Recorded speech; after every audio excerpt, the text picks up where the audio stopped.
What's up guys, Noah Sanford here. We're hanging out in the Ranger right now in the storage unit.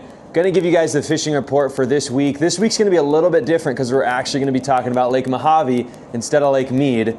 I'll tell you why in a second, but before we jump into the video, I wanna make sure you guys are aware that if you're watching this video before we hit 1,000 subscribers, make sure to subscribe right now if you're watching, because if you do, it's gonna automatically give you a chance and enter you in to win a free guided fishing trip out here with me on this bass boat on Lake Mead. So as soon as we hit 1,000, you're done for. You've gotta get in before we hit 1,000, guys. As soon as we hit 1,000, like I said, we're gonna hit that random name generator. One of you guys is gonna win a free charter trip with me on Lake Mead. So enough of that. If you're not subscribed right now, make sure to subscribe. But let's jump into the fishing report, guys. Like I said, we're actually gonna be talking about Lake Mohave this week. Reason for that is there's a tournament coming up here on Lake Mead on Saturday, which we're also gonna be recording. But the reason we went on Lake Mohave is because Lake Mead is off limits all week except for tomorrow, which is Friday.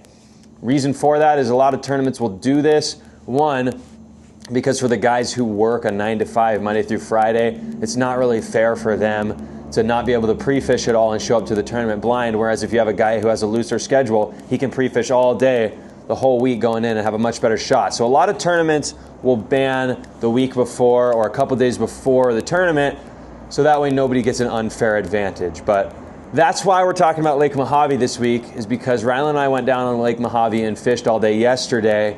We didn't catch much, and you guys are gonna see that in the upcoming video. I know you guys see a lot of videos of me doing really well out here on these lakes, but I'll tell you what, every once in a while, even a pretty good angler can get their butt kicked out here. And that's just how it works, right? Oops, lights turned off, there we go. That's just how it works out here though. So Lake Mohave, we're gonna talk about the same stuff, the wind conditions, water temps, where we caught the fish, the few fish we did catch, and how we caught them. So, like I said, we're talking about Lake Mohave. Let's jump into it. So, wind conditions for Lake Mohave going into this weekend, Friday, Saturday, Sunday, it looked pretty good. It's going to be pretty similar to Lake Mead. For some reason, since Lake Mohave's down in that valley, it always is a little bit windier than Lake Mead is. Just how it works. But this whole weekend looks pretty good. You guys shouldn't have to worry about the wind. Moving into water temperatures, the warmest that we found on Lake Mohave yesterday was, I think, like almost 57, like 56.8, 56.9. The coolest we found was all the way as low as 54. So it's definitely December, guys. The water temps are cooling off. I have a creeping suspicion that Lake Mead's water temps are going to be very similar too, and I think that's going to make this upcoming tournament on Saturday much more difficult, because the water temperatures, I'm assuming in Lake Mead, I haven't been out there in 4 or 5 days, but for sure in Lake Mohave have dropped like 5 or 6 degrees in the last week and a half or so. As these nights are starting to go from 50 degrees at night, 45, 50 at night to 30 at night, it really, really pulls that water temp down quickly. So that's kind of what we're looking at water-wise. Like I said, Lake Mead's probably going to be similar. It might be a degree or two warmer, but probably not by much. Let's move in to where we caught these fish. So guys, if you watch the video, well, the video's actually not out yet, but if you're not watching this the day of the upload, the video's going to be out. If you go and watch that video, guys, you're going to see that we struggled and struggled and struggled. Now, I haven't been down to Lake Mohave in quite some time, probably several months. Nobody's wanted to go on a guide trip down there, and I really haven't had a reason to go down there just because it's way further than Lake Mead, which is in my backyard. So I just haven't been down there a little while. And it showed, man. Like I said, if you're booking a guided trip and you want to go to Lake Mohave, and I haven't been out there in a while, I will do my best to go out there at least once pretty soon to what the date is that we have our guided trip, just because that way we don't perform like we did yesterday. But that is also just kind of part of what it is when it comes down to guiding, guys. You book a trip, most likely we're going to do pretty well, but there are days that just suck, and that's just how it is. As much as you can be a good fisherman and know where to go and what to use, at the end of the day, it's up to the fish. It's not up to us, right? Anyways, enough of that spiel.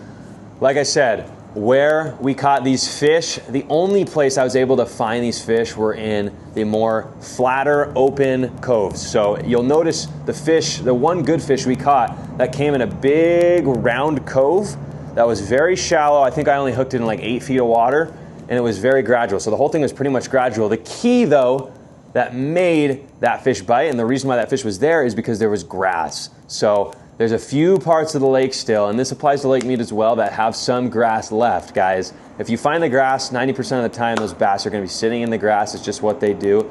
gives them cover in an ambush spot. And so that fish was sitting in grass, guys. He was sitting about 8 feet of water and in the back of this cove with a little grass bed in the back. So that's where we caught that fish. There was another smaller largemouth we caught as well. It's very similar condition. We cooked that one like 5 or 6 feet of water, also in the back of a cove with grass. So that goes to show you guys, water temps are cooling down. Everybody thinks the fish pull offshore. That is true for some of them, but a lot of these fish are gonna go up shallow as well. So don't forget to fish the backs of those coves in that shallower water as well. Let's talk about what we caught these fish on. Both of the baits came on little 2 to 3 inch finesse baits, guys. And I don't need to get into specifics because there's literally a million different finesse baits, but throw your little Ned rigs, okay, throw your little drop shots. That's the kind of stuff we were catching them on, guys, those 2 to 3 inch small bottom baits. And that's pretty much it, guys. Thanks for watching this video. Like I said, if you haven't subscribed yet, make sure to hit that subscribe button if we're not there until 1,000 subscribers yet. That's gonna give you guys a free entry into the guided fishing trip giveaway. Appreciate you guys always watching. Let me know down in the comments if there's any videos you guys want to see in the future, or if you have any suggestions or ideas for videos upcoming that you want to see. My name's Noah Sanford. We'll see you guys out on the water.